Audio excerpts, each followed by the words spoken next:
السلام عليكم ورحمة الله وبركاته. بسم الله الحمد لله والصلاة والسلام على رسول الله وعلى آله وصحبه ومن والاه. Dear brothers and sisters, we would appreciate if you keep the noise level down. May Allah bless you. May Allah accept from you. اللهم اجعلنا في هذا الشهر الكريم من الفائزين. Say Ameen.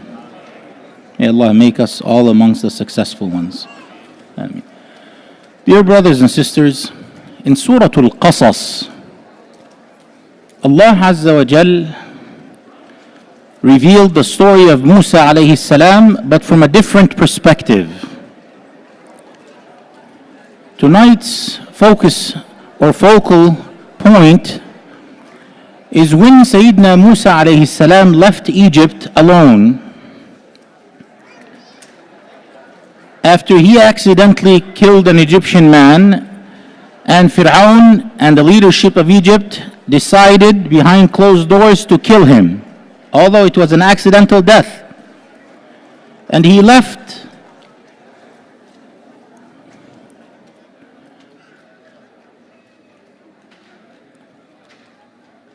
ولما توجه تلقاء مدين قال عسى ربي أن يهديني سواء السبيل. When he headed towards Midian, he said, may my Lord guide me to the right path.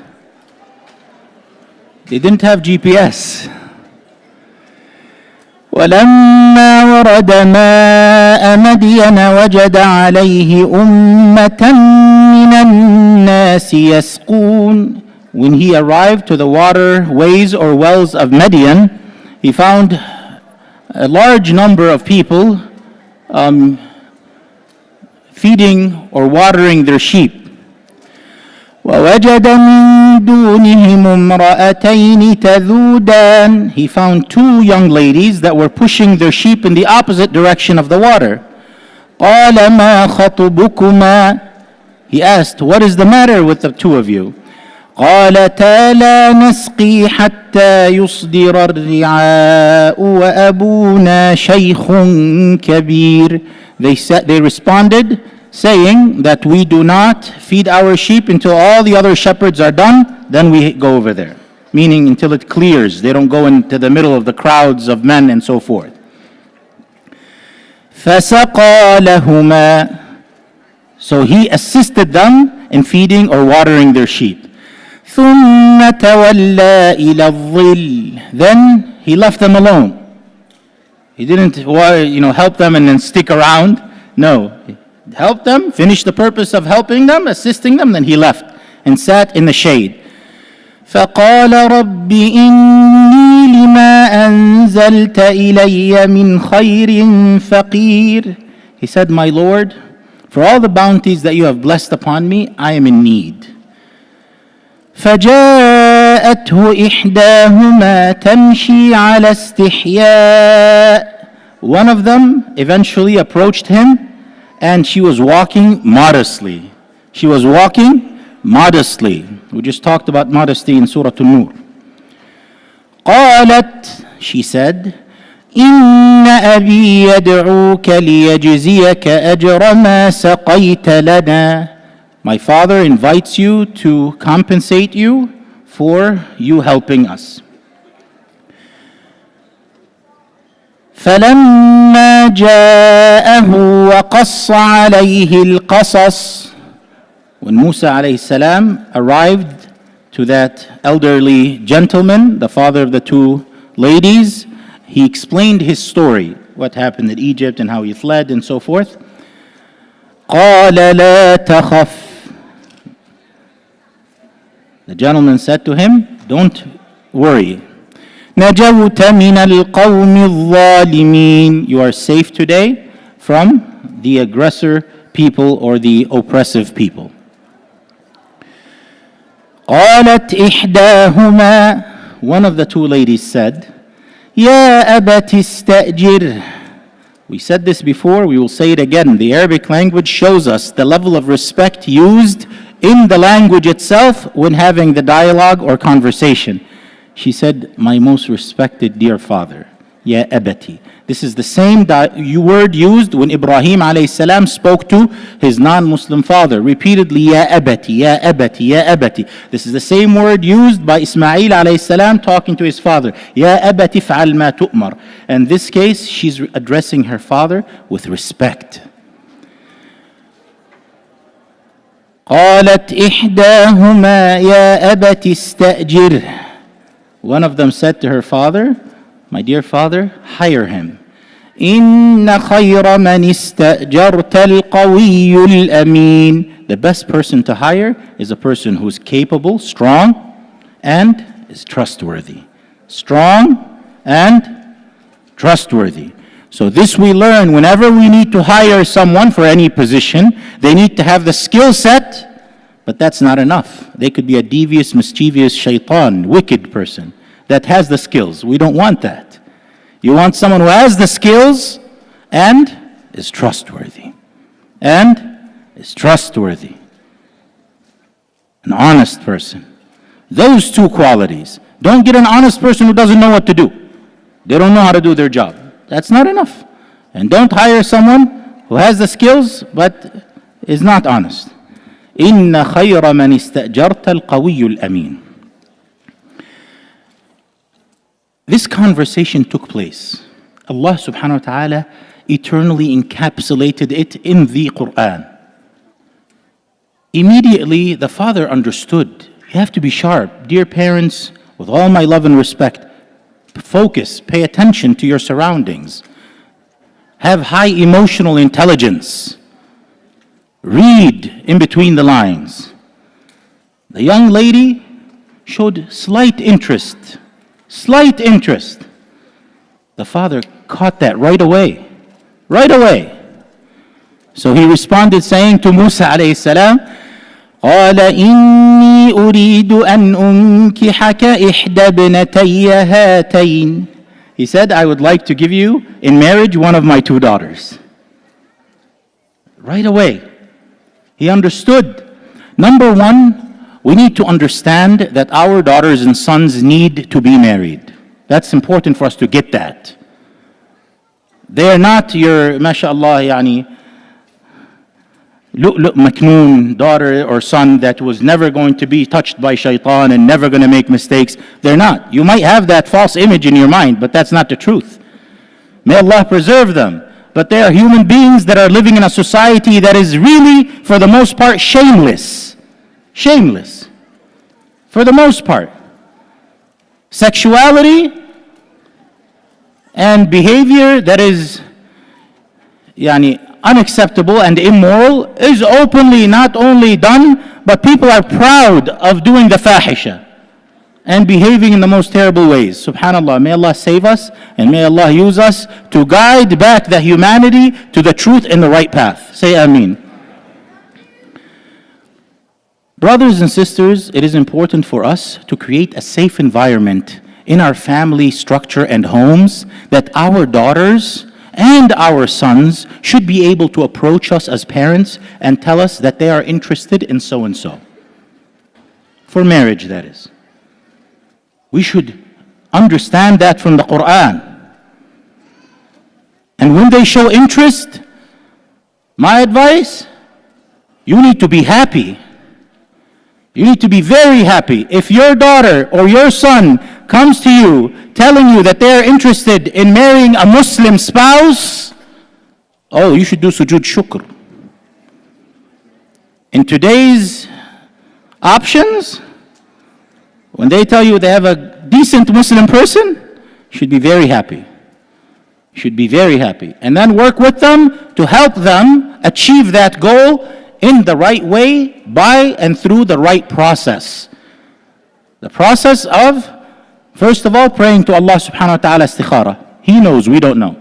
Secondly, it is important to have the priorities and of the criteria of choosing a spouse be matching the priority and criteria of Rasulullah sallallahu alaihi wasallam. In جاءكم من ترضون دينه وخلقه فزوجوه. If a person approaches you to marry from you, your daughter or sister or so forth, and you're pleased with their deen and their character, then immediately consider them for marriage. You look at all the rest of the stuff after those two. Deen, do they have deen? Do you pray 5 times a day? Are you a good person? Are you honest? Are you this? Are you that? If they are, and you do your due diligence, then are their akhlaq good? They have good relationships with other people? Then after that, okay, are they compatible? And so forth. Then you start looking at those. But if the deen and akhlaq is not there, don't waste your time. Don't waste your time. Brothers and sisters, Musa alayhi salam obviously was sharif, honorable, dignified. Doesn't get better than that. Best of human beings. Him and all the prophets of Allah subhanahu wa ta'ala are the best of human beings. And the best of the best is Prophet Muhammad sallallahu alayhi wa alihi wa sallam. No question about it. But his ethnicity was not from the people of Midian.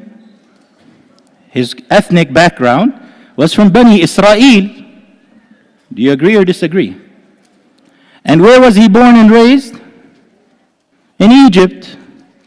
And where is Midian? Modern day Jordan, that region. Was he from the same zip code? Was he from the same tribe? Was he from the same this and that?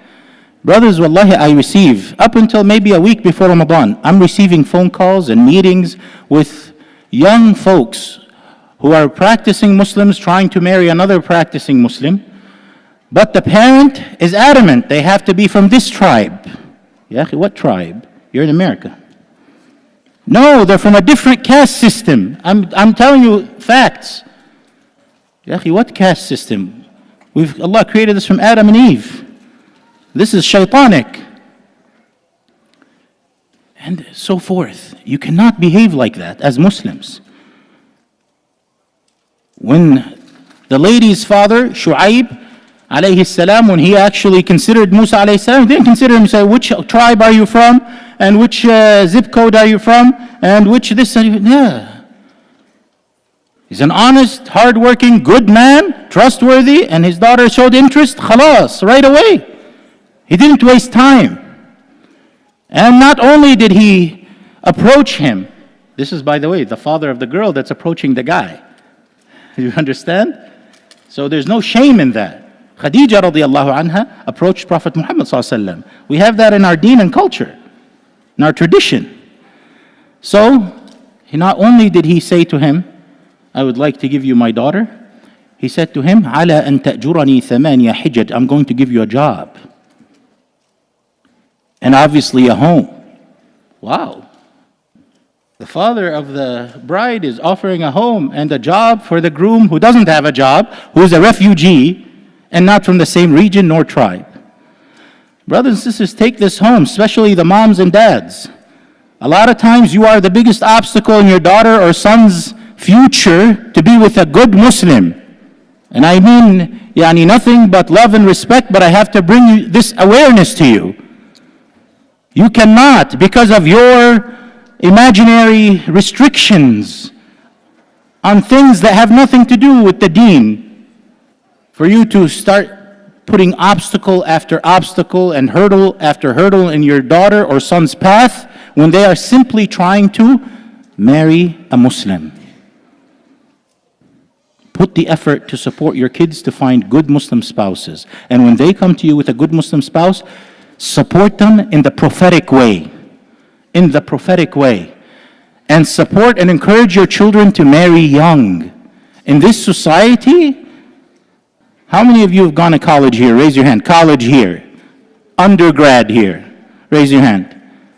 How many of you have not gone to undergrad here? Raise your hand. Not gone. No undergrad here. No 4-year bachelors here. Raise your hand. Only 10 each time.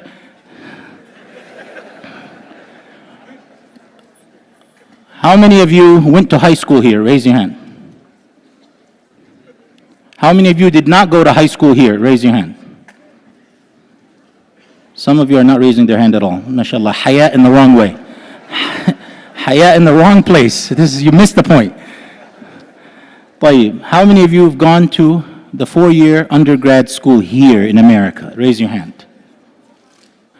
How many of you did not go to undergrad 4-year school here in America? Raise your hand.